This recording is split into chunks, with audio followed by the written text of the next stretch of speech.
यस्य भूमिः प्रमान्तरिक्षमुतोदरम् दिवं यश्चक्रिमूर्धानं तस्मै ज्येष्ठाय ब्रह्मणे नमः। यस्य सूर्यश्चक्षुश्चन्द्रमाश्च पुनर्नवः अग्निं यश्चक्रास्यं तस्मै ज्येष्ठाय ब्रह्मणे नमः।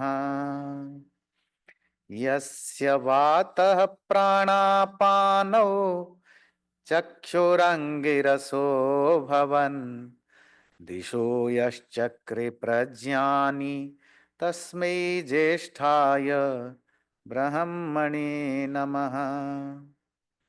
यो भूतं च भव्यं च सर्वं यश्चाधितिष्ठति स्वरीयस्य च केवलं तस्मै ज्येष्ठाय ब्रह्मणे नमः।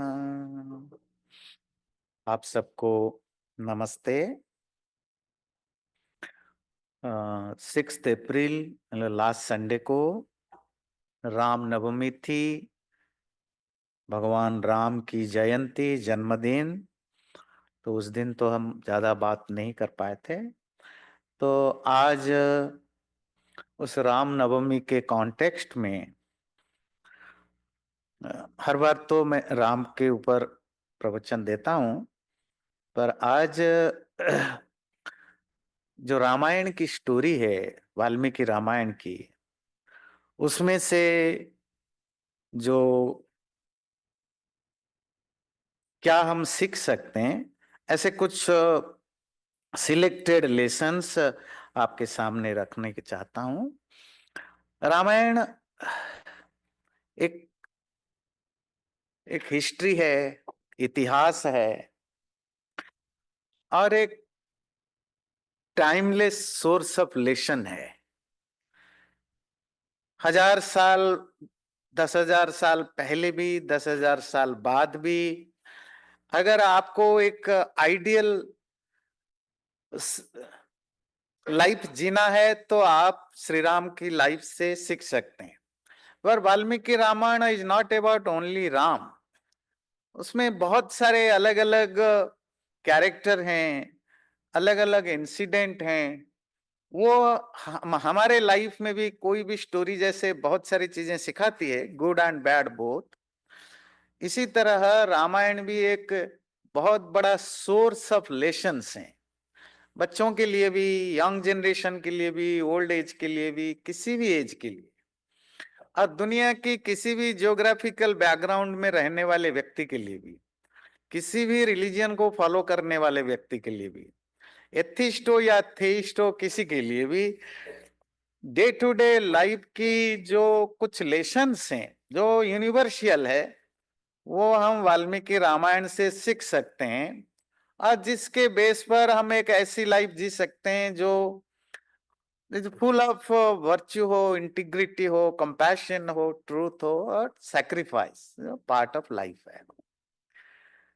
तो पहली लेसन जो हम ओवरऑल रामायण की जो पहली लेसन है वह है कि लाइफ की जो चैलेंजेस है या जो क्राइसिस आते हैं लाइफ में, वो नेचुरल है, सबके लाइफ में कम और बहुत आते रहते हैं।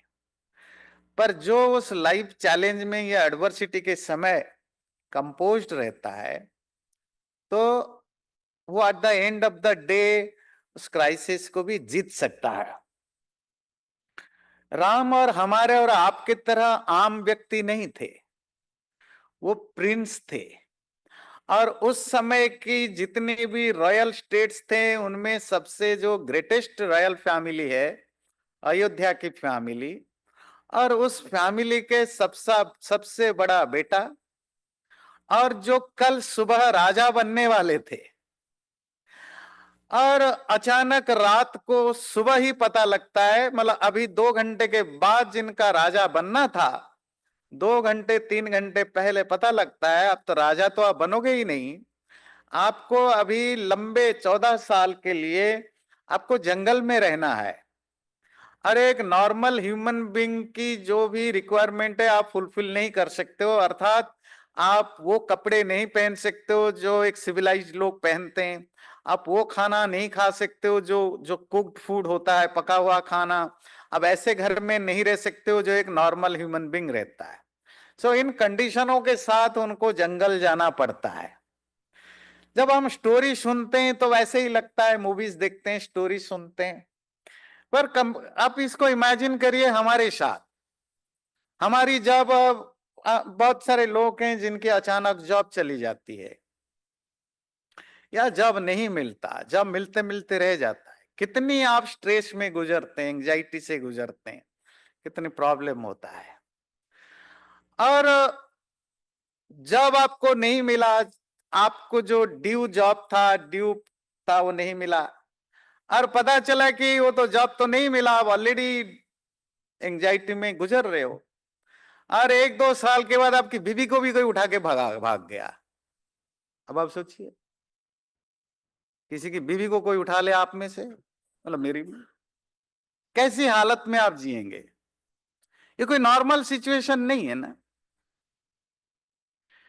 पर उसके बावजूद ऐसा नहीं कि राम टूटे नहीं, रोए नहीं, बिखरे नहीं, पागलों की तरह बिहेव नहीं किया, सब किया, पर तब भी वो अपनी वो जो इनर स्ट्रेंथ को बचा के रखा, और पूरी एडवर्सिटी में, जंगल में जहां कोई उनको मिलने वाला नहीं, कोई इंसान नहीं मिलने वाला सिवाय कुछ ऋषि मुनियों के आश्रम के अलावा, अंधेरा ही अंधेरा, मतलब कोई रे ऑफ होप नहीं है, उसके बावजूद भी वो वानर और भालुओं को इकट्ठा करके 1000-1000 किलोमीटर समुन्दर को पार करके अपनी जो पर्पस है उसको फुलफिल करते हैं, फिर राजा बनते हैं। तो सच तो यह है कि दुनिया में हमने देखा, जो लोग स्ट्रगल नहीं करते वो कभी बड़े आदमी बन ही नहीं सकते। मतलब अगर आप कुछ अचीव करना चाहते हैं, आपके लाइफ में स्ट्रगल होना जरूरी है। नॉर्मल लाइफ में जीकर कोई कभी ग्रेट मैन हो ही नहीं सकता। मतलब हम आइडियल बन ही नहीं सकते अनटिल अनलेस हम लाइफ में उस क्राइसिस को फेस करें और उससे गुजरे। तो जितने भी मॉडर्न डेज के भी आप बड़े बड़े ग्रेट लोगों को देखते हैं, सपोज हम अमेरिका में है, हम अब्राहम लिंकन को, मार्टिन लूथर को, ये सब क्यों महान है? क्योंकि सोसाइटी में बहुत सारा केओस था, उन्होंने उसके खिलाफ या उससे अगेंस्ट स्ट्रगल करने के लिए करेज इकट्ठा किया, अपनी साथी, दोस्त, फैमिली, रिलेटिव जो भी जहां वो जुड़े हुए हैं, एक उनके अगेंस्ट जाकर, अर्थात अगेंस्ट द फ्लो जाकर के स्टैंड लिया, स्ट्रगल किया। तो वो अचीव किया नहीं किया, दैट्स ए डिफरेंट थिंग। हो सकता है राम अचीव नहीं भी करते, वो लंका पहुंचते पहुंचते सीता को रावण हत्या भी कर सकता था, पर वो जो स्ट्रगल है, जॉर्निंग है, वो मैटर करता है, रिजल्ट कुछ भी हो तो फिर जाकर के आप महान बनते हैं। तो दुनिया की किसी भी हिस्ट्री में आप देखेंगे, कोई भी व्यक्ति इसीलिए महान नहीं है कि वो बहुत बड़ा राजा है, बहुत बड़ा पावरफुल है, बहुत बड़ा ज्ञानी है, कोई नहीं याद रखता। याद उन लोगों को रखा जाता है क्यों, जिनसे हमें इंस्पिरेशन मिलता है, और इंस्पिरेशन उन्हीं लोगों से मिलता है जो क्राइसिस को डील कर चुके हैं या कर रहे होते हैं। क्योंकि हमारे लाइफ में भी इस तरह के इश्यूज आते हैं। मैसेज यही है कि लाइफ में जब चैलेंजेस आए, आप रोएं तो जरूर रोएं, सर पिटना है तो जरूर पिटें, पर अंदर इतनी स्ट्रेंथ रखे कि एक दिन ये निपट जाएगा और मैं उससे आगे बढ़ सकता हूं। इसी तरह जो एक दूसरा लेसन वो है कि एसोसिएशन का अपना अपना कॉन्सिक्वेंस होता है और बहुत बड़ा होता है। हमारे लाइफ में हम जो कुछ भी हैं उसमें बहुत बड़ा रोल हमारी पर्सनालिटी में एक बहुत बड़ा पार्ट जो है वो अदा करता है रोल है वो है हमारे एसोसिएशन, कंपनी, किन लोगों के साथ हम बैठते हैं, उठते हैं, मिलते जुलते हैं, हमारे सराउंडिंग क्या है, हमारे फैमिली कैसे हैं, हमारे स्पाउस कैसी हैं, वगैरह वगैरह। उन सब चीजों से हमारी पर्सनालिटी में काफी चेंजेस आता है, पॉजिटिवली भी और नेगेटिवली भी। और उसकी कितना पावर है, कैकेयी का नाम सुनते ही आप जो भी रामायण स्टोरी जानते हैं कितनी बुरी भावना आती है। पर अगर आप वाल्मीकि रामायण पढ़ेंगे, कैकेयी बहुत ही कंपैशनेट, वो राम को अपने भरत से भी ज्यादा प्यार करती थी। सब रानियों में सबको मिलजुल के चलती कि उनकी ईगो इशू थी, बहुत सुंदर थी, दशरथ उनको प्यार करते थे, पर बच्चों के मामले में उन्होंने कभी कोई कंप्रोमाइज नहीं की थी। कभी उसने भरत को राम से ज्यादा प्यार करने वाला नहीं समझा था। पर इवन जिस दिन कैकेयी को ये पता लगता है कि राम राजा होंगे, तो वो खुद ही सेलिब्रेट कर रही थी। और यहीं से आपकी पर्सनालिटी में एंट्री होती है एसोसिएशन, जिसको आप मंथरा कहते हैं। तो मंथरा खराब है या कैकेयी का जो एक ह्यूमन नेचर है उसकी प्रॉब्लम है? हमारे लाइफ में भी मंथरा होते हैं, वशिष्ठ होते हैं।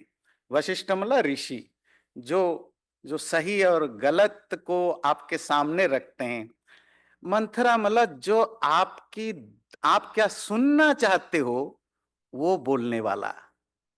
ध्यान रखिएगा, हमारे लाइफ में हमारे जो इकोसिस्टम आसपास के बहुत तरह के सो कल्ड वेल विशर या फ्रेंड्स होते हैं।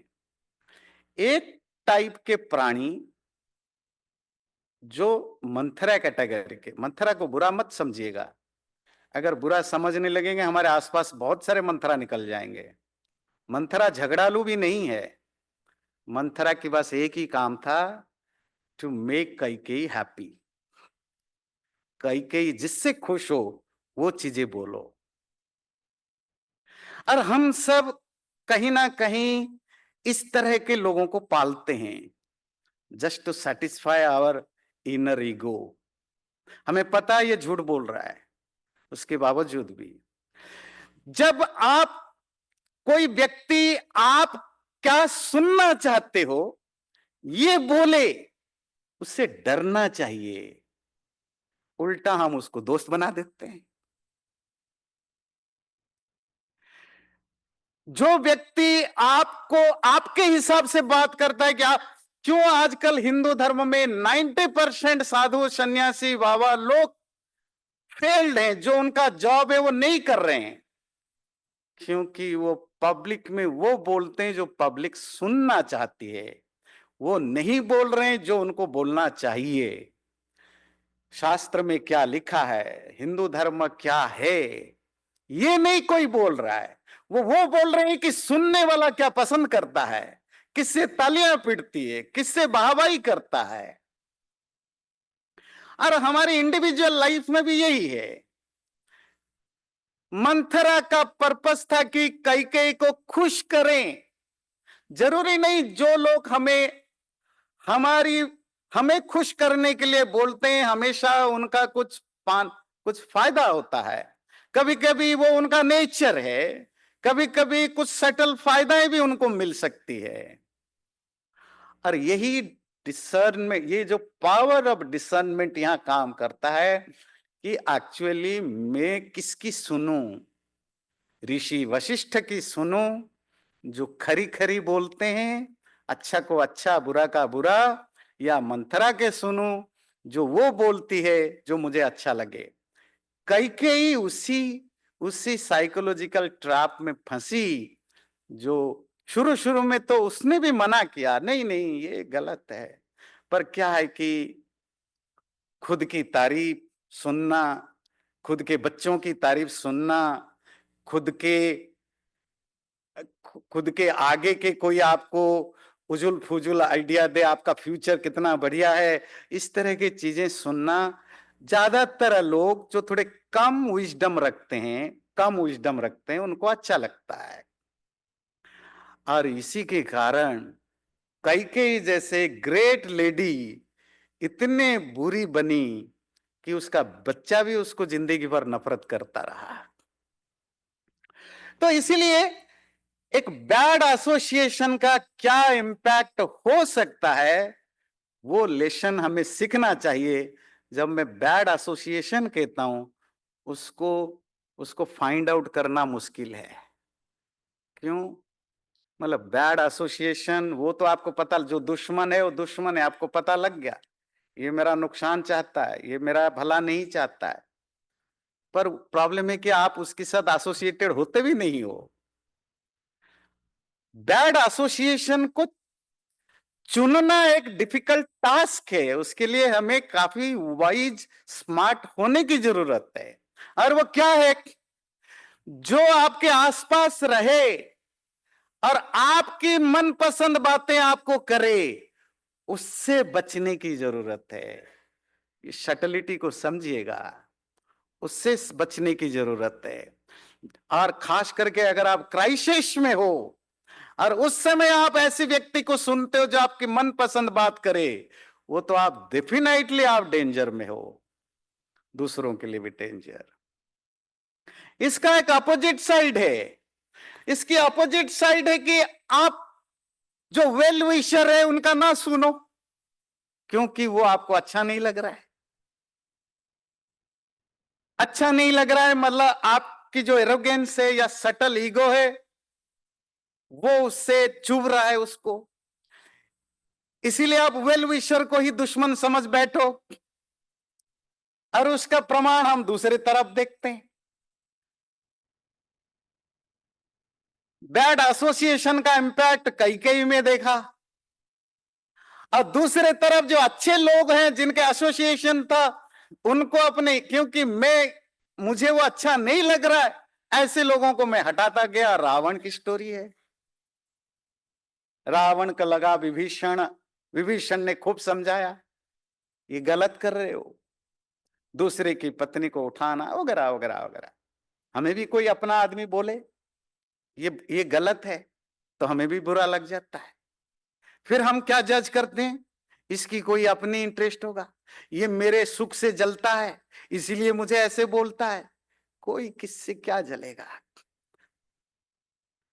रावण ने भी बोला कि तुम मेरे श्री से जलते हो, मेरे राज से जलते हो, इसीलिए ऐसी ऐसी बातें करते हो। विभीषण चला गया राम के पास, बच गया। रावण को उसकी पत्नी मंदोदरी ने भी समझाया, तो भी रावण ने इल्जाम लगाया, नहीं तुम सीता की सुंदरता से जलती हो। पर जलता तो रावण था राम से, राम की पत्नी की खूबसूरती से, राम की बहादुरी से। जलता तो रावण था, पर जो भी उसको अच्छा सलाह देता था वो सबको कहता था कि तुम्हारे अंदर जलेसी है, क्योंकि उसको वो बातें पसंद नहीं आता था।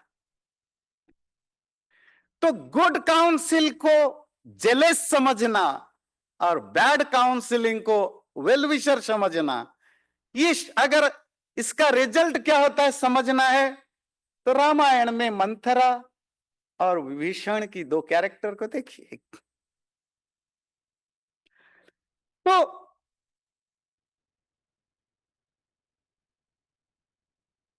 इसी तरह एक मारीच नामक राक्षस था, उसने भी रावण को समझाया कि आप राम से शत्रुता मत करो, एनमिटी मत करो। मैं खुद जानता हूं, मेरी मां को उसने मारा है, मेरे पूरे खानदान को बर्बाद किया है। मुझे भी उसने मारा, मैं कैसे कैसे बच के समुद्र के किनारे छुप के बैठा हूं। आप नहीं जानते वो कितना पावरफुल है, और पावरफुल से ज्यादा कितना ऑनेस्ट है अंदर से। देखिए, आपकी फिजिकल और जो जो मेंटल पावर है, उससे ज्यादा बड़ा पावर होता है आपके ऑनेस्टी की पावर। तो मारीच कहता है, राम की युद्ध कला में, वार स्ट्रेटेजी में, फिजिकल पावर में कोई शानी नहीं है, पर सबसे बड़ा अगर राम में जो दूसरी ताकत है, वो है उसकी तपस्या का बल, उसकी ऑनेस्टी का बल, धर्म का बल। तुम उससे जीत नहीं सकते हो, उससे एनमिटी मत रखो। तो रावण को बुरा लगा, उसने मारीच को ही हथियार बना के भेजा कि तुम ही जाओ मरो।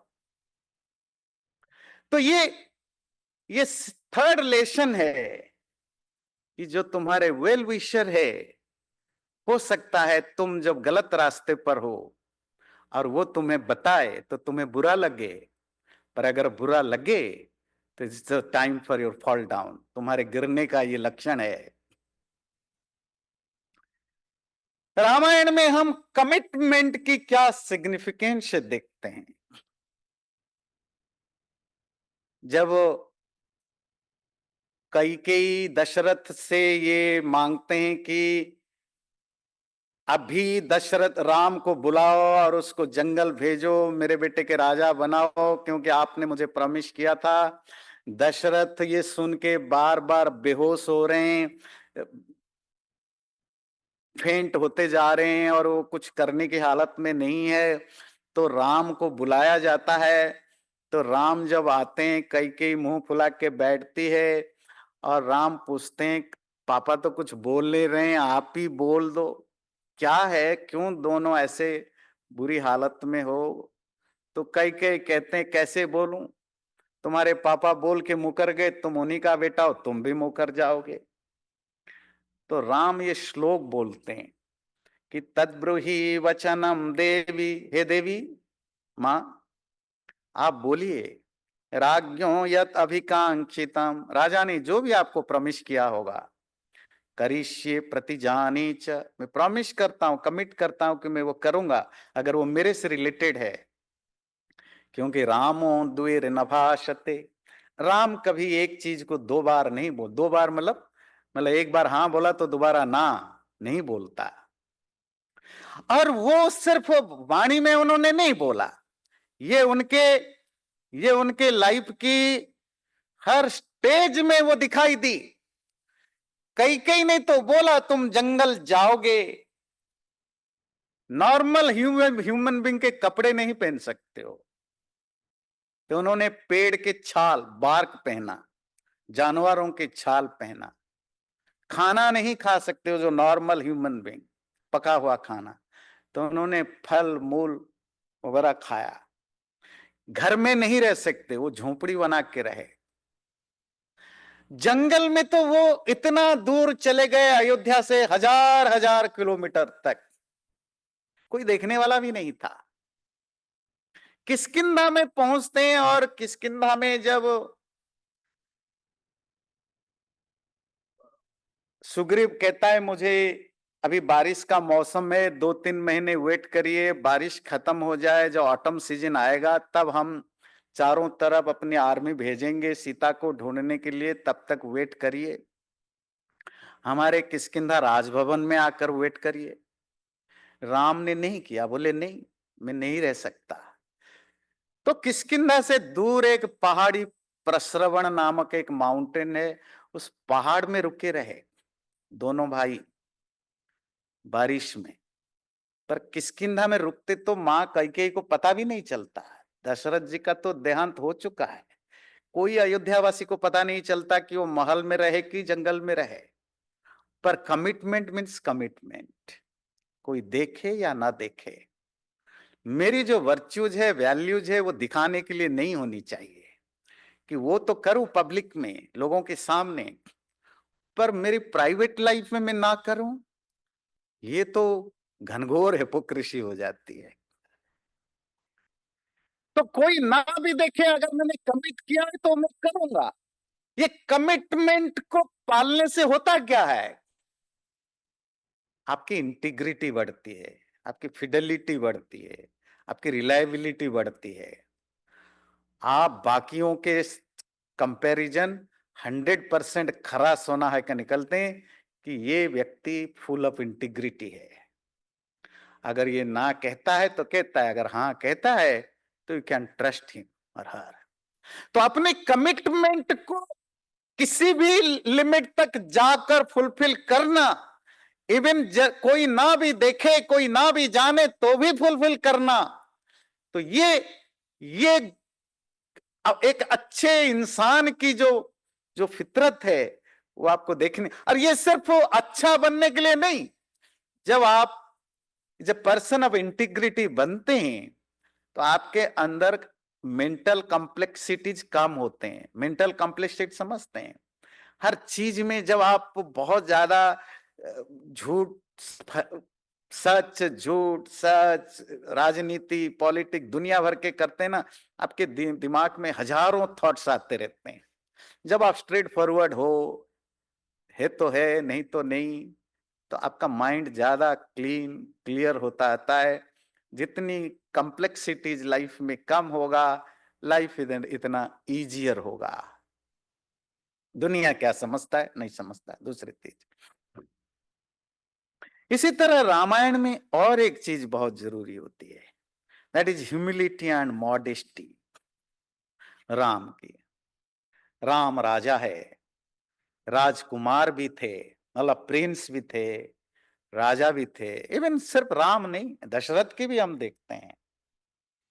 कोई एक तो अपने माता पिता के प्रति जो उनके लास्ट डे तक जो रिस्पेक्ट था, इंक्लूडिंग कैकेयी, मतलब कैकेयी के प्रति, हाँ जब वो गुस्से में भर जाते थे तो थोड़ी बहुत बुरी बातें बोल देते थे, पर ओवरऑल कोई भी उनके सामने कैकेयी की बुराई करे, लक्ष्मण भी करे, भरत आकर करे, सबको डांटते थे। ऐसा नहीं कि सिर्फ दिखाने के लिए, खुद भी जब वापस लंका को जीत कर अयोध्या आते हैं, उन्होंने कैकेयी सबसे पहले छुप के बैठती है क्योंकि उसको शर्म आता है, टू मच, वो बहुत ज्यादा अशेम्ड फील करती है, तो वो कैकेयी के पास सबसे पहले जाते हैं। अपनी माँ कौशल्या भी है कि उनको पता है कौशल्या और सुमित्रा तो ओपन माइंडेड आएंगे, कैकेयी माँ नहीं आएगी। उनको वो कॉन्फिडेंट देते हैं, चिंता मत करो, जो हो गया हो गया। तो वो व्यक्ति, कोई ऋषि हो, मुनि हो, गुरु हो, इतनी हम्बल, इतने रेस्पेक्टफुल।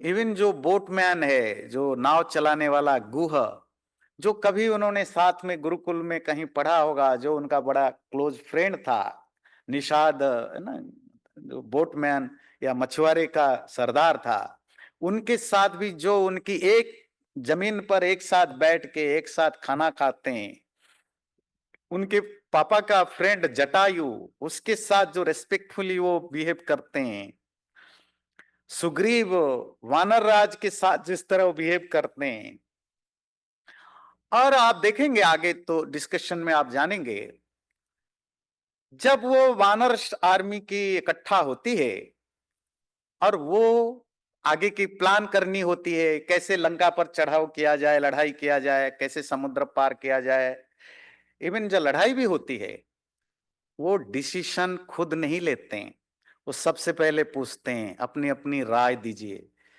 हर कोई किसी को अलाउ है, वानर सेना को भी, जो भी दूसरे छोटे बड़े सरदार हैं उनकी, सुग्रीव की, हर एक की वो पहले ओपिनियन मांगते हैं।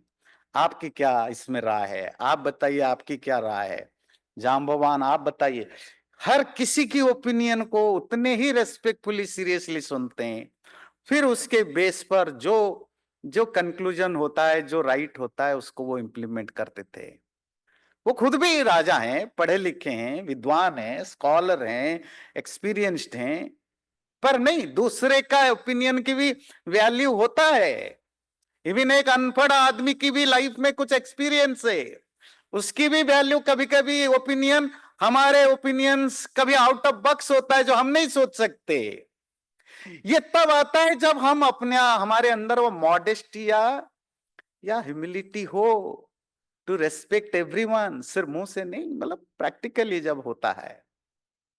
और ठीक अपोजिट हम देखते हैं, ईगो, रावण के पास किसी का नहीं सुनना।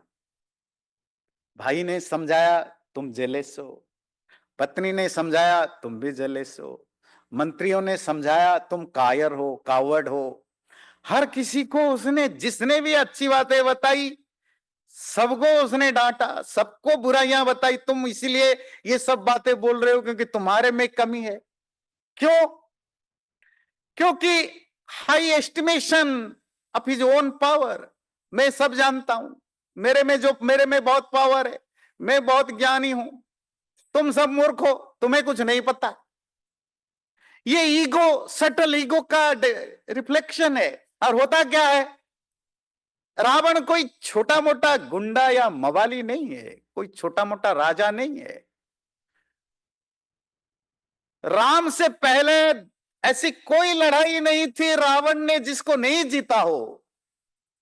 देवराज इंद्र से लेकर देव, राक्षस, गंधर्व, किन्नर, मनुष्य, कोई ऐसा नहीं जो रावण जिसको ना जीता हो। रावण हर मामले में बहुत सुपीरियर था, जान में, लड़ाई में, टेक्निक में, यज्ञ में, वेद। उसकी जब वो सुबह उठता था, वेद पाठों से उसकी नींद खुलती थी, शंखध्वनि होती थी, वेद पाठ होता था। लड़ाई के बीच में भी रात को वो यज्ञ करता था। पर प्रॉब्लम कहां है, प्रॉब्लम है इतना ईगो कि किसी की सुननी नहीं है, किसी की नहीं सुननी। और जो अच्छी बातें बोले और मुझे चुभे वो बिका हुआ है, वो कहीं कावड़ है, जले से बिका हुआ है। रिजल्ट आपके सामने है। इतनी बड़ी दुनिया का सबसे बड़ी आर्मी रावण के पास, वो मारा जाता है। राम के पास कोई आर्मी ही नहीं थी, तब भी राम जीतता है। क्यों? वो जो मॉडेस्टी और ह्यूमिलिटी के कारण वो सबको साथ लेकर चलना जानता है। तो ये दो दो अलग अलग पर्सनालिटी है। ऐसा नहीं कि दोनों बाय नेचर खराब हैं, खराब अच्छी अलग चीज है। पर हार और जीत, लाइफ में सक्सेस और फेल्योर, इसमें भी बहुत बड़ा रोल अदा करता है। इसी तरह फैमिली और रिलेशनशिप की क्या वैल्यू है, वो हम वाल्मीकि रामायण में हर कैरेक्टर में देखते हैं। इधर अयोध्या में एक फैमिली ट्रेडिशन है। ऐसा नहीं कि सिर्फ राम है, उनके चारों भाइयों को देखिए, उनके पिता दशरथ को भी देखिए। फैमिली मैटर्स, माँ बाप हो, भाई बहन हो, भाभियां हो, माएं हो, इवन तो स्टेप मदर्स हैं। पर तब भी हर कोई इस कोशिश में लगा रहता है कि हमारी जो फैमिली बॉन्डिंग है वो ना टूटे, सिवाय कैकेयी को तब जब वो बैड एसोसिएशन में आता है। और वो भी तब जो मुझे अच्छा लगे ऐसा कोई बोले तो उसी वही अच्छा है। इस एटीट्यूड के साथ जब फंसी, तब कैकेयी में ये चेंज आया। तब तक तो वो ठीक थी। इवन जब राम आगे बढ़ते हैं, ये तो हुआ फैमिली। लाइफ में सिर्फ फैमिली भी तो नहीं ना, दूसरे रिलेशनशिप भी बहुत मैटर करते हैं। फ्रेंड्स होते हैं, दूसरे भी होते हैं, कॉलिग्स होते हैं। कभी कभी कुछ कॉलिग्स, को वर्कर भी फ्रेंड और फैमिली मेंबर से भी ज्यादा बड़े काम में आते हैं, लाइफ में हेल्प करने वाले। और बड़े दुश्मन भी बनते हैं। जैसे फैमिली वाले भी बहुत अच्छे दुश्मन बन सकते हैं, बहुत अच्छा शत्रु भी बन सकते हैं। फ्रेंड्स भी बड़े अच्छे दुश्मन बन सकते हैं, अच्छे काम में आ सकते हैं, वेल विशर हो सकते हैं। इसी तरह कोई भी फील्ड में जहां भी हम कोई रिलेशनशिप बनाते हैं,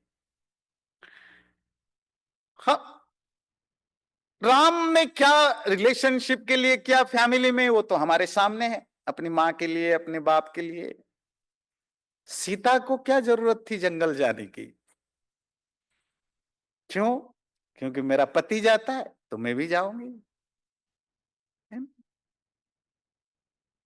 आजकल तो जिस जिस टॉपिक पर सेपरेशन हो रहा है, it's not only American, even Bharat में भी जिस जिस कॉज दिखा करके सेपरेशन हो रहा है, तो अब तो it's very difficult to understand. मतलब पति की नौकरी चले जाए तो पता चला 6 महीने के बाद पत्नी भी भाग गई।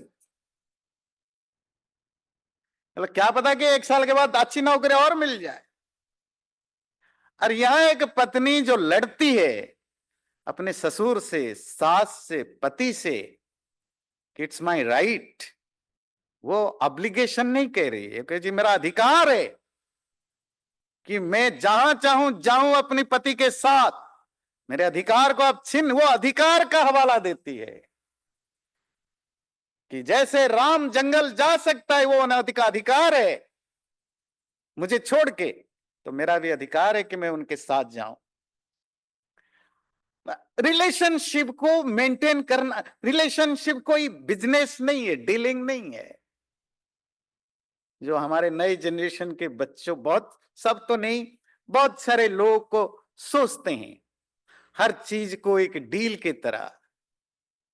तुमने 2 रोटी बनाई तो मैं भी 2 रोटी बनाऊंगा, बराबर होना चाहिए ना हिसाब किताब। रिलेशनशिप ऐसी नहीं चलती है। एक दूसरे के लिए कुछ सैक्रिफाइस करना, एक दूसरे की प्यार में डूब जाना, एक दूसरे की खुशी में खुशी ढूंढना। फिर राम आगे बढ़ते हैं। अब वो एक मिल गया उनको बोटमैन, नाव चलाने वाला गुह, और पता चला ये पुराने दोस्त हैं बचपन के। मैंने अभी बताया, दोनों जंगल में साथ बैठ के खाना खाते हैं, बातें करते हैं। ये राजा है, ये एक मछुआरे का गांव का सरदार है। सुग्रीव से, हनुमान से, और आगे जाकर के जिस तरह के वो संबंध डेवलप करते हैं जटायु से, तो जब आप, ये रामायण से कुछ लेसन है कि फैमिली की अपनी इंपॉर्टेंस से, अगर आप जेन्युइनली अपने रिलेशनशिप में इन्वेस्ट किया है, अपनी फ्रेंडशिप में इन्वेस्ट किया है, अपनी फैमिली में इन्वेस्ट किया है, उसका रिजल्ट जरूर मिलेगा। कुछ सड़े फल जरूर होते हैं, दैट्स ए डिफरेंट थिंग। ये सड़े फल आपको इसीलिए लगते हैं, सड़े फल मतलब कुछ खराब निकल सकते हैं, क्योंकि वो भी इसीलिए आपको लगते हैं, हमें लगते हैं, क्योंकि हम जब रिश्ता बनाते हैं तो हम एक्सपेक्टेशन करने लग जाते हैं कि इसके लिए मैंने ये किया, ये मेरे बदले ये क्यों नहीं कर रहा है। पर नेचर ऐसा काम नहीं करता, ईश्वर की व्यवस्था ऐसे काम नहीं करता। तुमने अगर 2 लोगों के लिए, 5 लोगों के लिए कुछ भला किया है, तुम्हें 10 लोग तुम्हारा भला करेंगे, पर जरूरी नहीं वो 10 लोगों में वो 5 लोग भी हो। पर हमारी बीमारी है, हमें 100 लोग भी हमारे लाइफ में हेल्प करे, वी काउंट देम 0। हमारे नजर उन्हीं पर है, इन 5 का मैंने भला किया था, ये क्यों नहीं आए, आए तो कम क्यों आए, टाइम पर क्यों नहीं आए। क्योंकि हमें विक्टिम बनने की बीमारी है, ये विक्टिम प्लेजर खेलने की। इसीलिए फैमिली और रिलेशनशिप की क्या इंपॉर्टेंस है। इसीलिए कहते हैं ना, रामायण आज भी सिर्फ भारत में नहीं, दुनिया के बहुत सारे देशों में, वहां राम को कोई भगवान नहीं मानते हैं, पर राम की कहानियां हर कोई, मोस्ट ऑफ दुनिया के देशों में पढ़ी जाती है, जिससे कि फैमिली में, रिलेशनशिप में, माँ बाप बच्चों में, भाई भाई में क्या रिश्ता हो, अगर देखना है तो रामायण से सीखने को मिलती है।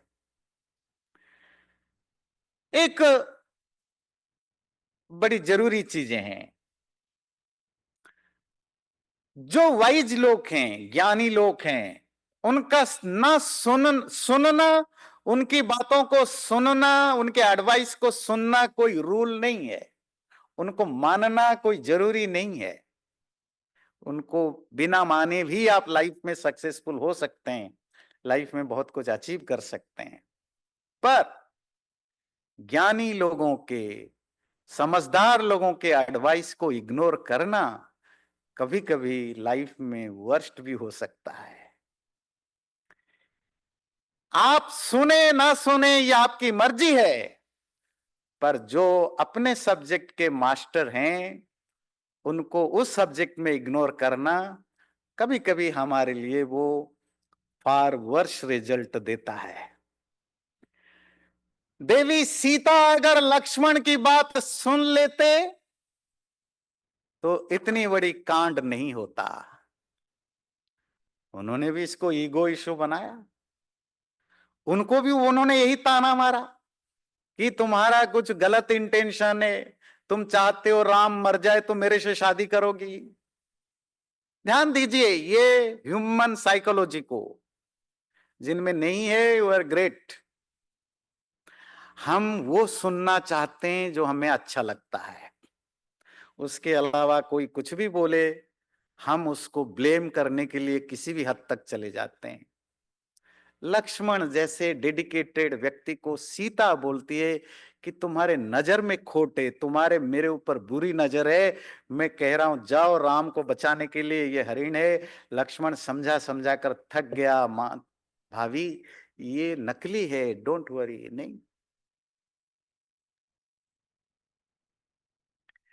जो जिस टॉपिक को जानते हैं, जिस सब्जेक्ट के मास्टर हैं, इनको इग्नोर करना कितना नुकसान करता है। कि सीता की लाइफ में देखिए, रावण के लाइफ में देखिए, मारीच विभीषण मंदोदरी समझाकर थक गए, रावण ने नहीं सुना, क्या हुआ आपने देखा। वाली उसकी खुद की पत्नी तारा उसको समझा चुकी है, हनुमान समझा चुके हैं कि ये गलत है, ये मत करो, अपने भाई की पत्नी को मत हड़पो। उसने अपनी छोटे भाई की बीवी को उठा लिया था, नहीं सुना तो रिजल्ट जान देने तक भी आ जाती है।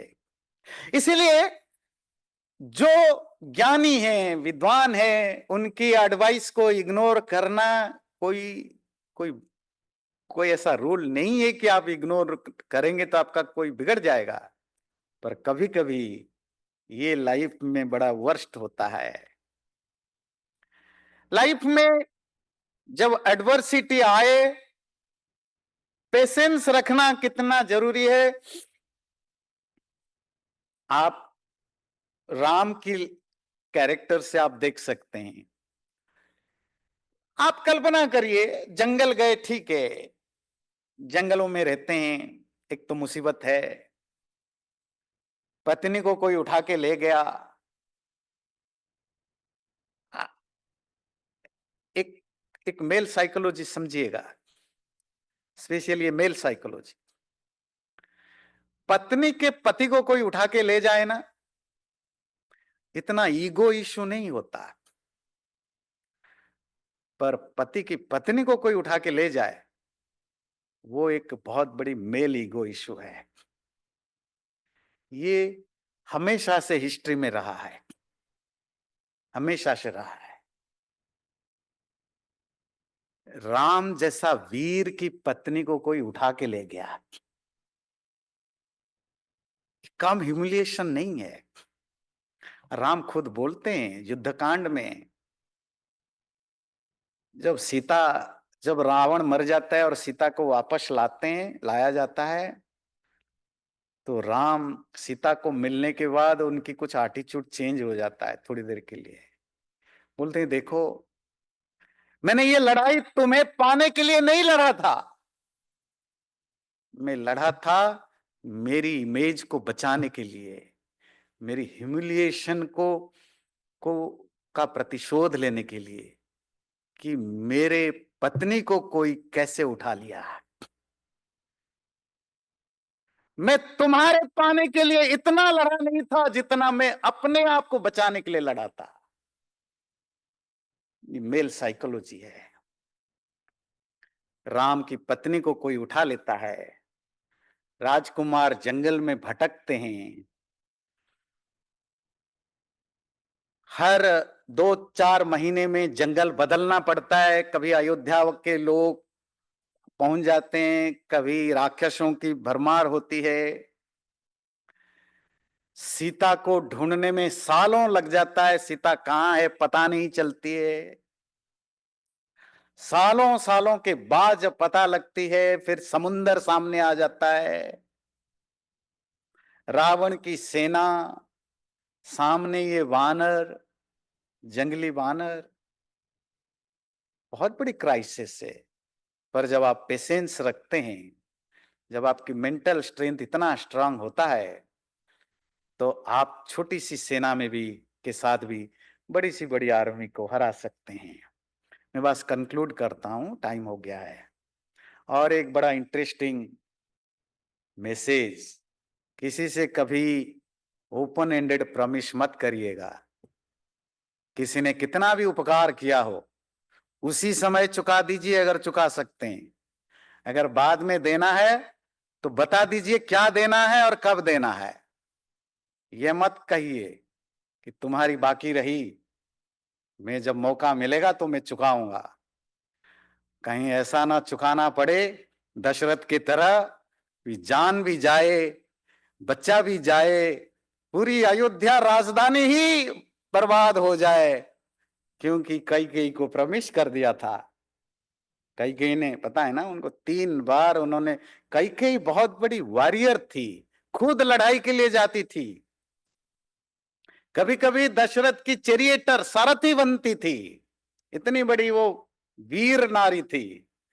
और लड़ाई में उन्होंने दशरथ की जान 3 बार बचाया था।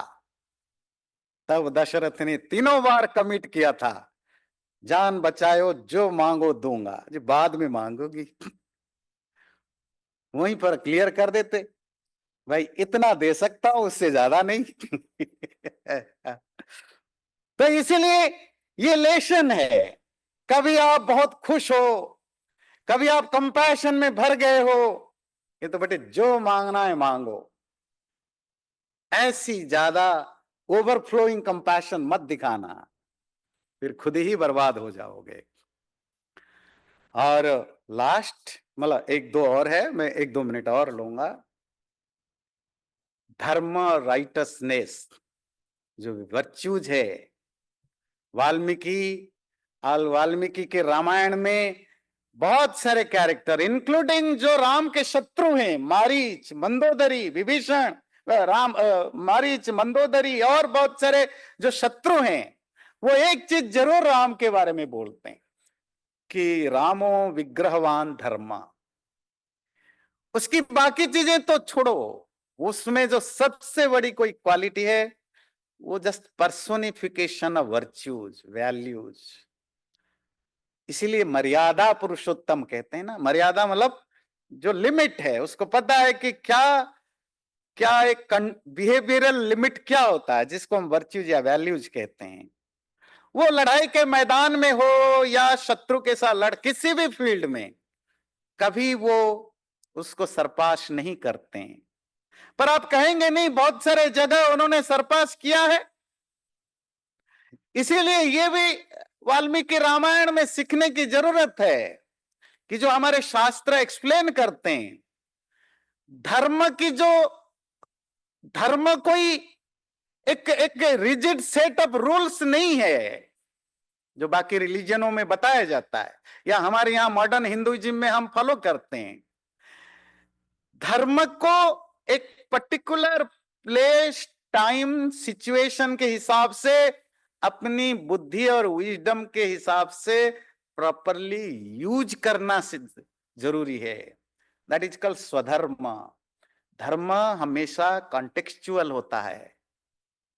मारना पाप है, ये पाप, धर्म और अधर्म कॉन्टेक्चुअल है। अगर शत्रु खतरनाक है, तुम्हें मारने आता है या पूरी गांव को, कम्युनिटी को बर्बाद करता है, वहां तुम्हारा कुछ और भी धर्म है। सिर्फ अहिंसा धर्म काम नहीं करेगा। तो इट्स, हर फील्ड में ये जो डिलेमा है, क्या करूं क्या न करूं, इस डिलेमा को दूर करने के लिए रामायण की, राम की चरित्र समझना जरूरी है कि धर्म को मैं कैसे यूज करूं कॉन्टेक्स्ट वाइज। और बाकी चीजें, टाइम हो गया है बहुत, तो मैं इसी धर्म की के साथ में समाप्त करना चाहता हूं। ओम शांति, नमस्ते।